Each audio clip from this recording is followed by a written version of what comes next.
You build a home big enough for everyone, and somehow, nobody has any space to themselves.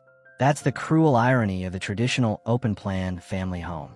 The more people you add, the more the walls close in, not physically, but mentally. Sound travels. Sightlines collide. Teenagers share hallways with toddlers. Grandparents can't sleep because the kitchen never quiets down. And here's the thing. Most people think the solution is just more square footage. But that's not it. The answer is shape. Stay with me through this video, because by the end, you're going to see exactly how a T-shaped Barndominium layout solves this problem in a way that no rectangle ever could. And I'm going to break down the real numbers, real trade-offs, and real design logic behind it. Welcome back to the Homes and Haven. If you're planning a Barndominium, considering multi-generational living, or just frustrated with how traditional homes handle family privacy, subscribe right now and hit the notification bell. We cover Barndominium design, floor plan strategy, and honest building advice every single week. You don't want to miss what's coming next. Now, let's get into it. The privacy problem nobody talks about. Most families don't fall apart because of money or conflict. They fall apart because of proximity without boundaries. Think about a standard rectangular home, even a large one. You've got one long corridor, bedrooms stacked side by side. The master sits 30 feet from the kids' rooms. Everyone shares one entry point, one living area, one visual center of the home. When you're raising young kids, that works fine. But fast forward 10 years. Your teenager wants independence. Your aging parent needs peace and quiet. You and your partner want a zone that doesn't feel like a common area. Suddenly, that rectangle is fighting you at every turn. Here's what acoustic engineers call it: the megaphone effect. In a standard rectangle, sound waves travel in a straight line down hallways. Nothing breaks them. Nothing slows them. They hit one end, and they've lost almost none of their energy by the time they reach the other. And it's not just sound. In 2026, homeowners are increasingly reporting something designers are calling visual fatigue, the exhaustion of seeing the kitchen mess from every seat in the house. When your sightlines never break, your brain never gets a break. The kitchen is visible from the couch. The couch is visible from the bedroom doorway.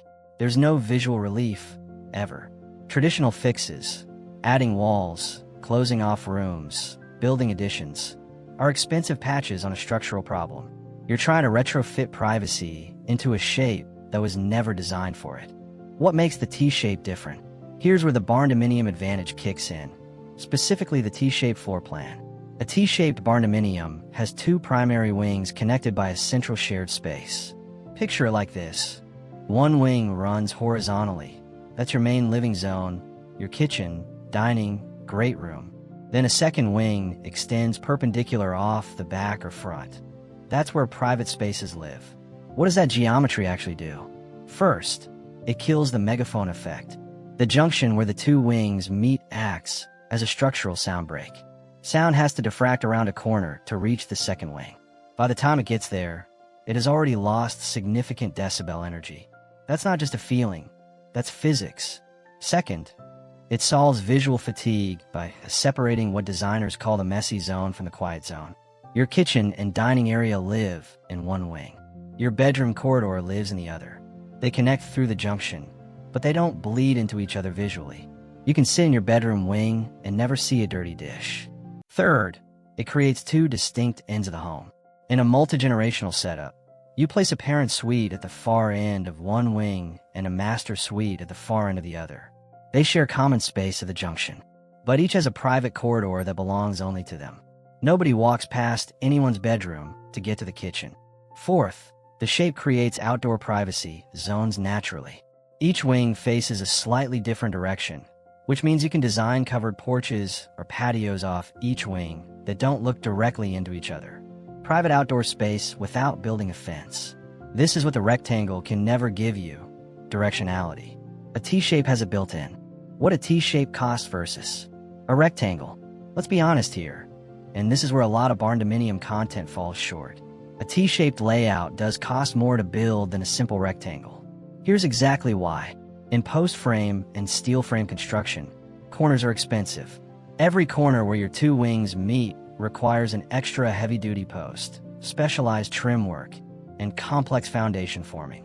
The inside corners of a T-shaped slab take significantly more labor to form correctly than a straight run. That's what builders call the complexity tax, and it's real. Then there's the roofline. The valley where the two roof planes meet at the T-junction is a critical water management point. In 2026, labor costs for cut-in-valley roof work have risen faster than straight-run roofing. Specialized flashing at that junction is not optional. It's the difference between a 30-year roof and a leak problem in year 4. Realistically, for a 2,400 to 3,000 square foot T-shaped barndominium, you're looking at an additional $8,000 to $18,000 in structural costs over a comparably sized rectangle. Depending on your region, your builder, and your roofline complexity, that number lands somewhere in that range. That's a real 2026 figure, not a lowball to make it sound easy. But here's the math that makes it obvious. A separate accessory dwelling unit, a detached structure for a grandparent or adult child, runs $60,000 to $150,000 minimum in today's market. Spending $15,000 in structural premium to get a built-in private wing instead of building a separate ADU is the most mathematically sound decision a builder can make this year. It's not even close. The key is hiring a builder who has actual experience with non-rectangular post frame or steel frame structures. Not every barndominium builder does. Ask up front. Look at their previous work. This is a legitimate vetting question. Who this layout is actually for. Let's be specific, because the T-shape is not for every family or every lot. It works best for multi-generational families where aging parents want independence, but proximity. The separate wing gives them a private entry, their own bathroom, their own corridor, the dignity of a real living space instead of being folded into a spare bedroom down the hall. It works for families with teenagers approaching college age. The wing provides enough separation that the home stops feeling like a pressure cooker. You're not building them an apartment. You're giving them a corridor that belongs to them. It works for remote workers and home-based business owners who need a legitimate workspace that doesn't bleed into family life. The end of one wing becomes a proper office zone, with a separate entrance if you want it. Here's where it does not make sense, and I want to be direct about this. In 2026, many rural residential zones have increased side yard setbacks to 25 to 50 feet specifically to preserve rural character. A T-shaped footprint can easily outgrow a narrow lot once you account for those setbacks on both wings. Check your local zoning before you fall in love with this layout. And below 1,800 square feet, a T-shape creates too much dead space in the junction and hallways. A rectangle is still the most efficient shape for smaller builds. Shape has to serve the space, not fight it. Design tips to maximize the T-shape. If you're committing to a T-shape, here are the decisions that separate a good layout from a great one. Put your mechanical core at the junction. The point where your two wings meet is the single most efficient location for your water heater, HVAC equipment, and main plumbing stack. Everything runs shorter distances to both wings simultaneously. That means less pipe run, less duct run, and, critically, shorter wait times for hot water at the far ends of each wing. Long barndominium wings are notorious for this problem. A center mechanical core solves it structurally. Use the junction space with intention. A lot of builders default to making the junction a plain hallway. That's wasted prime real estate. The junction is where both wings converge, so it should serve both wings: a mudroom, a large laundry hub, a flex space, a pantry. Whatever your household uses most, put at the center. Budget for zoned HVAC, and in 2026, that means dual zone heat pumps. Because each wing of a T-shape often has a different solar orientation, one wing facing south, another facing west, they experience different heat loads at different times of day. Without zoning, one wing will run 78 degrees while the other sits at 68. Dual zone heat pumps are now the standard solution for T-shaped barndominiums precisely because of this orientation dynamic. This is not a luxury upgrade anymore. It's a comfort necessity. Get your roofline valley detailed properly. The point where the two roof planes meet is your highest risk water entry point. Make sure your builder is using the correct flashing system, proper drainage slope, and, if you're in a high rainfall region, consider adding a roof valley liner beneath the flashing.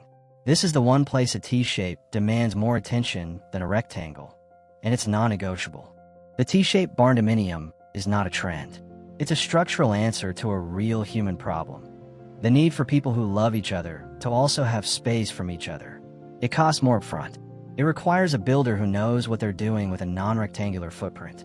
It needs a lot that can accommodate the shape within your local setback rules. But when those pieces align, you get something a rectangle genuinely cannot offer.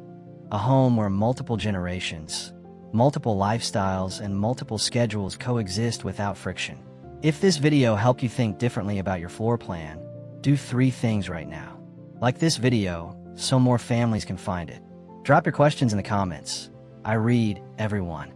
And subscribe if you want honest Barndominium content with no fluff and no shortcuts. Next week, we're covering the one framing mistake that cost Barndominium owners thousands in their first winter. You want to catch that one? See you there.